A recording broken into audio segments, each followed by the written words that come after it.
Hello everybody, welcome to our very first video that we're going to be embarking on for the next few weeks. So here's the day 4 worksheet that I gave all of you before we parted ways. And the do now,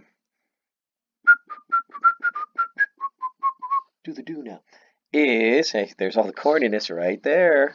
Let's see, we're going to go to the left 2 units and we're going to go down 4 units. So our vertex will be at -2, -4. So I'm going to go 2 units to the left. I'm going to go 1, 2, 3, 4 units down, and there is my point.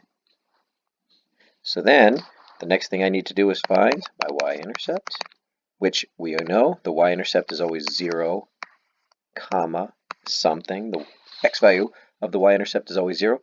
Plug in, and you'll get 0 plus 2, quantity squared, minus 4. So that's 2 squared minus 4, which is 4 minus 4. I know this is a bit sloppy, apologies. And so we get 0, 0, the origin. If I draw my axis of symmetry, this point is 2 units to the right of the axis, so I'll go 2 units to the left of the axis, 1, 2, find a symmetrical point, and I've got my parabola in vertex form. And again, pardon the sloppiness, it's the best I could do. I'm writing with a stylus on my computer screen right now. So there's our do now. Let's get to the first example. I am going to be the first one to tell you, and I think a few of you pointed this out, I've given you this worksheet before. The difference is I gave it to you 2 units ago and we worked on it strictly using the calculator. So we are now going to work on it without using the calculator. And I realize now that I kind of gave something away. So let me redraw right now. It says Peyton Manning is throwing a football, and the path of that football is given by the equation -2t squared plus 4t plus 6, where t represents the time in seconds, and h of t represents the height of the ball in feet. First and foremost, if you don't like h of t in function notation and t, you could change it to y's and x's. Does this sound familiar? It should, because we've spoken about this exact this exact problem a couple weeks ago. The difference is we used only calculators a couple weeks ago, and we're not going to use calculators at all this time around. All right, so the first thing I'm going to do, step A, if you recall, step A, not this A up here, sketch the parabola. Step A, F and S, factor and solve. So I'm going to take -2x squared plus 4x plus 6 and set it equal to 0. What's the first thing that I'm going to do? I'm going to divide everything by the lead coefficient, which is the -2. Especially when the lead coefficient is negative, I like to divide it out so that the lead coefficient is now positive. So x squared minus 2x minus 3 equals 0. Let's think of two numbers that multiply to give you 3 and add to give you -2. Multiply to -3, add to give you -2. Can you think of them? Yes, they are -3 and +1. So if I draw my stick here, my two solutions are x equals 3 or x equals -1. So if I were to extend this xy axis, so here's -1 right here, and here's 1.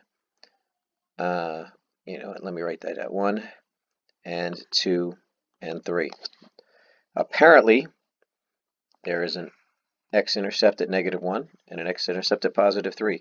That's step 2. Plot them on the x-axis. Step 3. Find the axis of symmetry. Go 1 unit to the left. Go 1 unit to the right. Go 1 unit to the left, 1 unit to the right. So there is my axis of symmetry right there at x equals 1. Okay, so my axis of symmetry is x equals 1. Step D, we call it, find my vertex. My vertex is going to be 1, something. How do I know it's going to be 1, something? Because the vertex always lies on the axis of symmetry, that's why.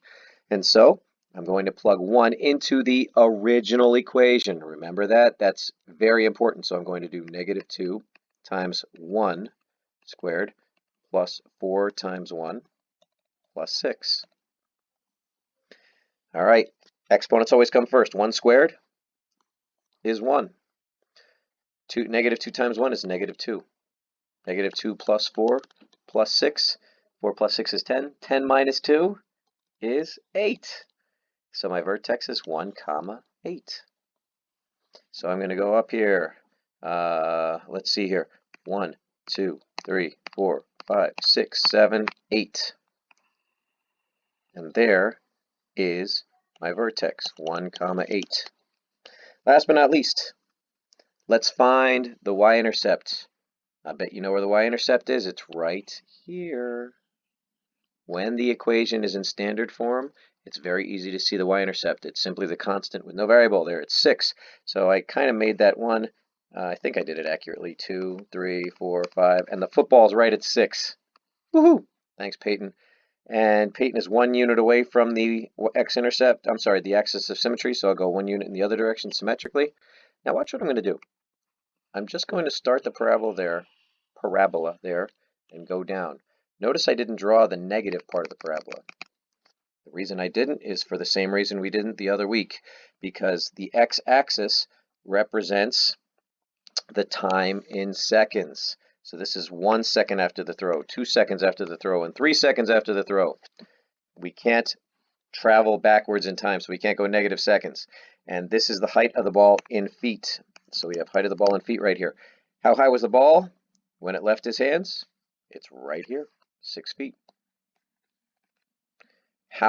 After how many seconds did the ball land? That's right here, 3 seconds.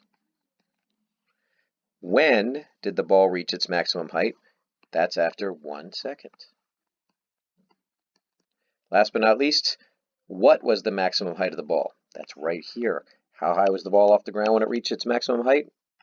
8 feet off the ground. And congratulations, we've answered number 1. All right, so you could pause the video and look at it as long as you need. I'm going to slide down to number 2. So the height when the ball is released, that's the y-intercept. The time at the maximum is the x value of the vertex. You can always pause this and go back up to confirm what I'm writing here. The height at the maximum is the y value of the vertex. When it lands is the x-intercept.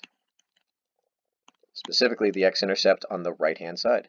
How long the ball was in the air, once again, is the x-intercept. All right, when it lands, it landed after 3 seconds, and it was in the air for 3 seconds. If you follow that path right here, if you can see what I'm seeing. All right, so again, pardon the sloppiness of that. Let's move right along to number 2. A toy rocket is launched into the air, and its height h in feet after t seconds is given by the function h of t equals negative 16t squared plus 64t. So I drew an xy axis there, but the first thing I'm going to do is I'm going to take this equation and I'm going to write it in y and x form. So I'm going to do step A here, factor and solve. So I'm going to take negative 16x squared plus 64x, and I'm going to set it equal to 0. Sometimes that circle appears. I just erase it now and again. Okay, and it just appeared again. First thing I'm going to do is I'm going to divide away the lead coefficient, which is negative 16. That goes away. Bye-bye. And so I'm left with x squared minus 4x equals 0. Next thing I need to do is I need to factor. So let's see here. I'm going to factor out a GCF, and that GCF is x.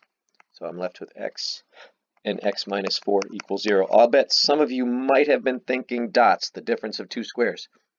You're so close. If it was x squared minus 4, it would be the difference of 2 perfect squares. But since there is a variable with that x right there, it's not the difference of 2 perfect squares. What there is, though, is a GCF.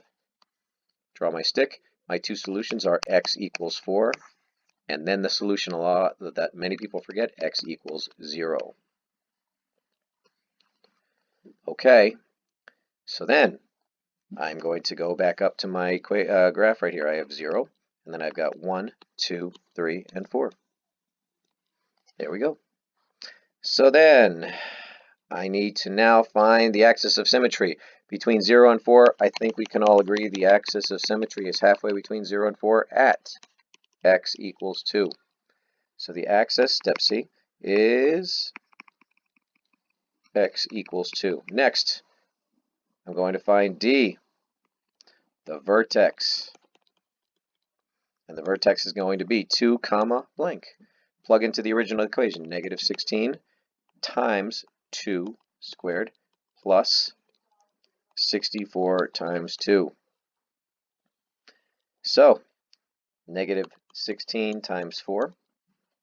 Ooh, that's a big number right there, isn't that? That's negative 64. Plus, even a bigger number, 64 times 2 is 128. 128 minus 64 is 64. So my vertex is 2 comma 64. You might ask, well, how do I draw 64 up here on the y-axis? Well, just put it right here. Here's 64. Just plot that point right there, and that's 2 comma 64. Then I shall draw my parabola. There it is. After how many seconds did the rocket land? Well, this is 1 second, 2 seconds, 3 seconds, 4 seconds. When did the rocket reach its maximum height? It reached its maximum height after 2 seconds. What was the maximum height of the rocket? The maximum height of the rocket was 64 feet off the ground. Everybody, this is a 12-minute video already. I'm going to stop after these 2 examples. The rest of the examples are very similar. I can tell this is going to be a GCF problem. I can tell that this is going to be divide by negative 4 and then factor into 2 binomials. All right, I drew the pictures. Try them on your own if you desire. I will also create a video where I go through these homework answers, or at least some of them. And then you can feel free to ask me any questions you want on Google Classroom. All right, I hope this was helpful, everybody. Do your homework.